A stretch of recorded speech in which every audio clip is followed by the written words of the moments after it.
Kapin 14,000 ka mga estudyante sa Davao City National High School ang balik eskwela na karong adlaw. Mga tagdumala sa tulunghaan, malaumon nga makabot ang target enrollees tungod sa nagpadayong enrollment. Ani ang report ni Kent Abrigana.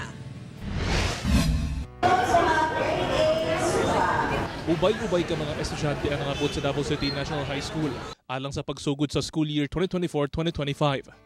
Sa flag ceremony, pasado alas 6 sa buntag, dungan sa nagipaygayon ng pagsulti o pagkanta sa bagong Pilipinas Pledge ug Hymn. Una na nagimando sa Malacañang nga malakip sa flag ceremony ang bagong Pilipinas Pledge ug Hymn. Tumong matod pa niini nga maauhag ang mga Pinoy nga magtinabangay. Pagkauman sa flag ceremony, doon na say performances ang mga estudyante. At doon na say gihanyag nga papremyo isip pag-welcome sa mga estudyante. Ang DCNHS ang pinakadakong public secondary school sa Davao City. Sa tala sa tulunghaan, 14,605 ka mga estudyante ang mitambong sa pagsugod sa klase. Mas mubo itandi sa 15,000 ka mga estudyante sa milabayng tuig. As of now, ang atong enrollment ni abot na siya og mga 14,400 plus. So wala pa nato na-achieve ang atong target which is 15,000. Hinoon, nagpadayon ang enrollment. Ang 19 anyos nga si Angela, giuban ang iyang 2-month-old nga anak sa iyang pagpa-enroll sa Kaugalingon sa grade 12. Sayang mong sunod to ay mag-college na mong.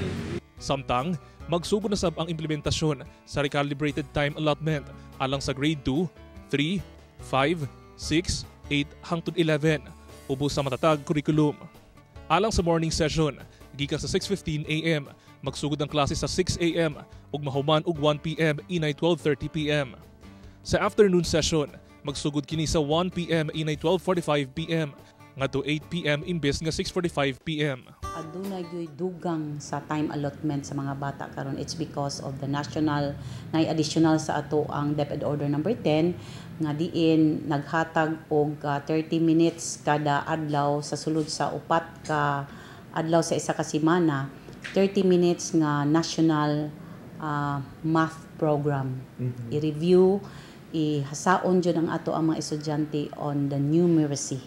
Gipaniguro sab nga dili maapektuhan ang efficiency sa mga magtutudlo tungod sa bagong time allotment. Kauban si Melco Minares sa kamera. Ako si Kent Abrigana para sa One Mindanao.